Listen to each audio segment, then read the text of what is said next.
Thank you so much for this wonderful introduction, and thank you all for being here today. It is a real big pleasure for me to be back again in Albania.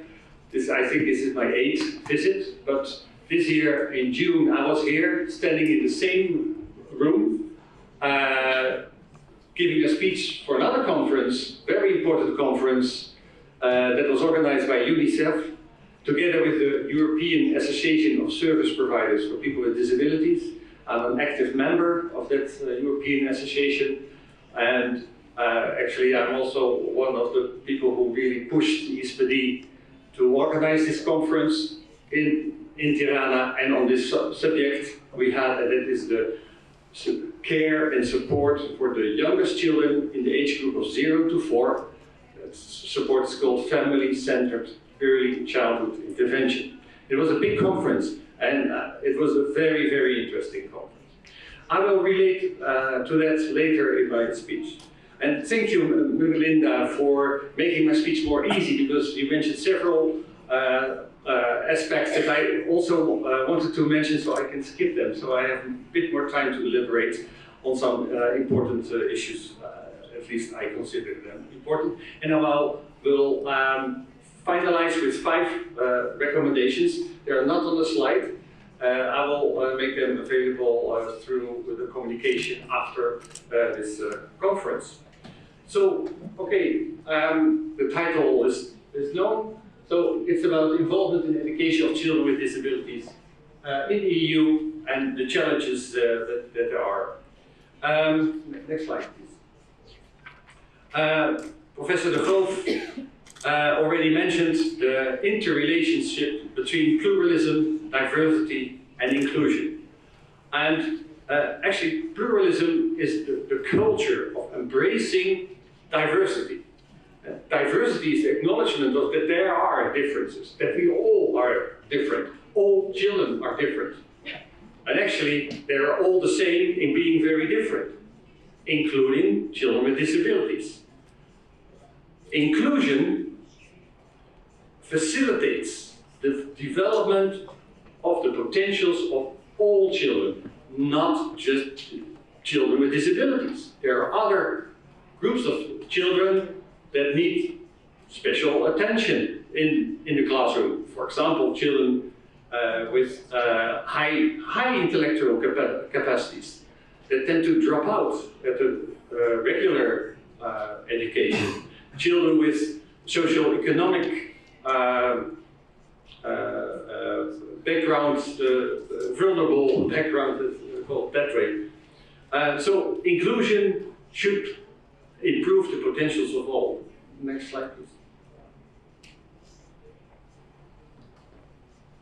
And also reading the law on pre-university education in Albania, and knowing also some inclusive education practices in Albania, and Linda already mentioned the work of the assistant teachers, is that there is some misunderstanding, I think, or confusion about the term. What does it mean, inclusion? In essential, it means that all people should be valued for their unique abilities and included as essential member of society. So inclusion is not a place, it's not just in school or practice, like having special equipment for badly hearing children to be able to participate in school. No, it's about the whole society, actually. It is a culture of pluralism, an expression of it. Okay, next slide, please. When we look at European level, already some references are made to the importance of education on EU level, but there's also actually the very first principle of the European pillar of social rights. There it is mentioned. Everyone has the right to quality and inclusive education. And that is to enable them to participate fully in society. And that is indeed what we want also for children with disabilities. Actually, why is this so important, the mentioning of children with disabilities? It is that the statistics are complicated because the definition of disability differs from country to country. The collection of data also is a problem, also due to privacy reasons. But UNICEF made a lot of studies around the whole world, and we can state that it's about 10 to 15% of children we can really call children with disabilities. More than half of those children hardly or are not participating in education. And that is really a huge violation of the human rights. When we look at more on the European level, there is the European cooperation in education and training. You heard also already the mention of Erasmus+, I think the minister mentioned that. It's part of this program. Inclusion is not literally mentioned, but there are a lot of references in this framework.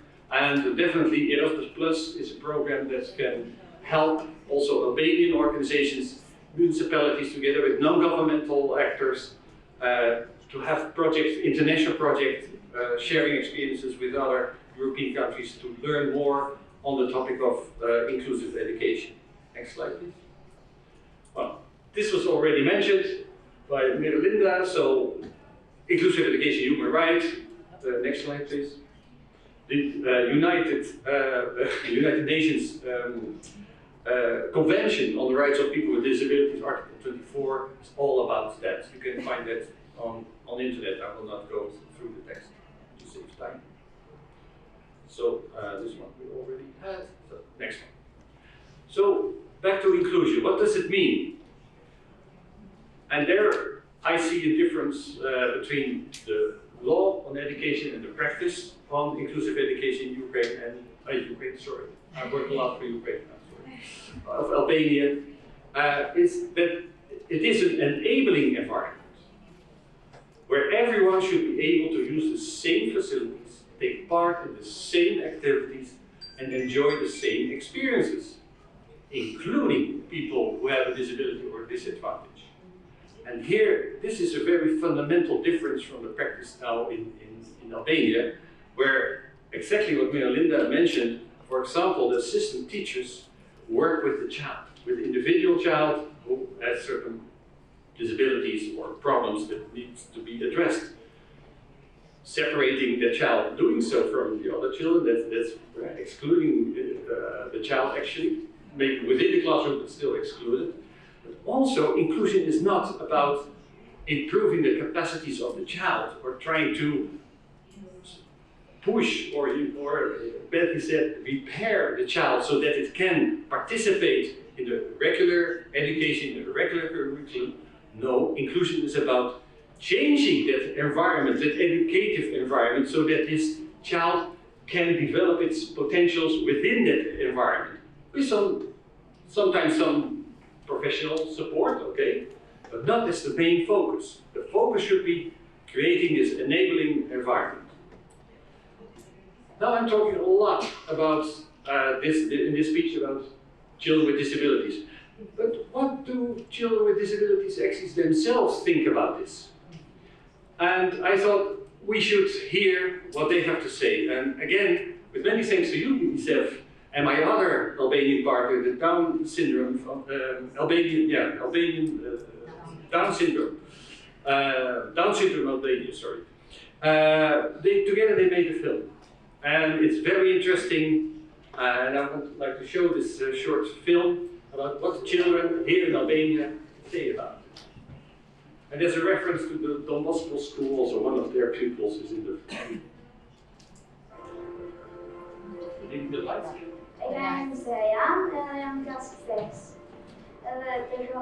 Maybe the lights can be switched off. Uno të më thej fjalë të për në nashën në shokollë. Në të rejë nga më qenë të barbërët. Për para, kisha që të luarja, por nuk kisha mundësi të luarja. Kurse tash, shokët e mi në bëjnë më të lehtë të lorin për të luajtur. Ëndra ime është që të ngrihem sa më shpejt në këmbë, edhe të bëhem si Leo Messi.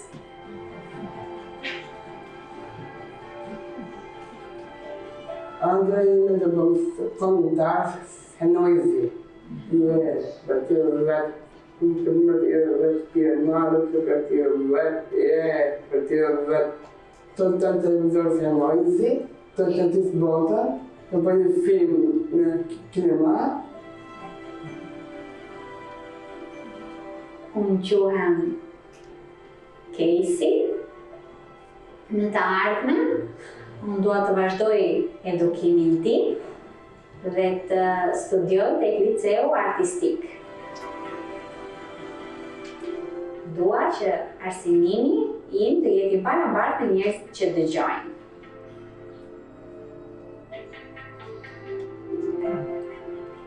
Dëshira vizaton të ka fund, shprehje në tonë botën e vetë si çfarë i pëlqente dhe çfarë nuk i pëlqente. Në shkollën që frekuenton një stomame, ka hapur një ekspozitë e cila e gëzoi atë pa mas, një gëzim i paparë pash në sy dhe në gjestet e tij. Unë jam Darvi, jam 15 vjeç kur jam në Kenya. Mua më pëlqen shumë aty. Kam bërë në fakt memorit të lulën e dëshirës, sepse unë do doja shumë që Darvi të dilte në jetë. Kjo ishte dëshira ime e vetme. Doja që bëjmë fotografi fakti. Do pëlqen të fotografoj shumë në botë. Unë jam Ajona Beteshi, jam 16 vjeçe. Në shkolla do Bosku të marrë shpitore. Mësoj, në të mësosat. Më pëlqejnë virtuozët, në të skejnë, në knu, në drejtë, në bë artista marë. Mateu e ka shumë për zemër notin. Nëse vajza përpara nuk do të më fut në ujë dhe më mate për flosh, fëmijë, ky nuk do të më dalë për ju dhe çish aty e kam kuptuar se ky e ka pasion në ujë. Mandej vazhdimisht e kena shku licen dhe jam dash 2 ditë me mësu notin me teatrin. Dhe tanë që ditën se si ky shkon deri në thellësi.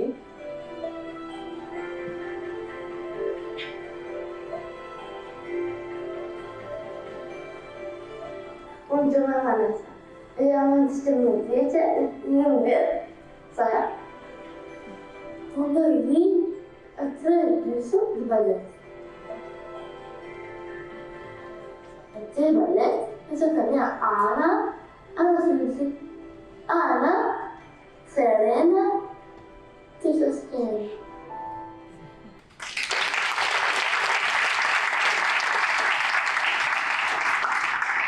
Big applause for UNICEF making such a beautiful and touching video. Oh, it's some music. Thank you. You can see children with disabilities are not different from other children. Their dreams are the same. Maybe you can doubt, okay, there was a boy in a wheelchair who wants to become a professional football player. Well, a lot of other children have the same dream and will never become a professional football player. That doesn't mean we cannot support him to fulfill his dreams as much as possible. When I saw this film, in the same time I read a small article in the Dutch newspaper where the first licensed football trainer who is in a wheelchair now received his diploma and started to train not a professional team yet, but on a quite high level amateur football team. So their trainer now is in a wheelchair. So, you know, dreams can take a different form, but they can really get realized for the person who has this dream. And I think we need to stimulate this. And actually there are different approaches on how to do that in the school. And what you see now in Albania is this focus on developing the individual capacities of the child. And that is done through training of or support by, for example, this personal assistant to the child, so that the child will be able to participate in school. The schools have one curriculum and one end term for all. And there's interest, and Linda already mentioned it, for technical adaptations. That's important, of course. But when we talk about real inclusion, it's the focus on the environment in the school. So what should be done? Of course, changing the environment, the physical environment, so the accessibility of the school, transportation, etc.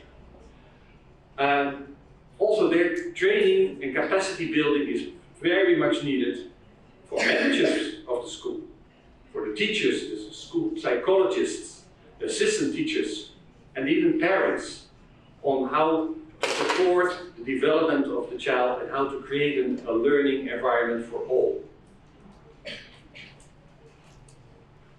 And there should be formulated individual educational goal settings adapted to the possibilities, to the abilities of the child. And of course, also for the inclusion of children, we need technical adaptations. Next slide, please. But you know, inclusion is not. There's one missing. I think one there. Yes, this one. Inclusion is not an end, not a goal in itself, actually. Inclusion is about quality of life. And quality of life is about well-being of the child.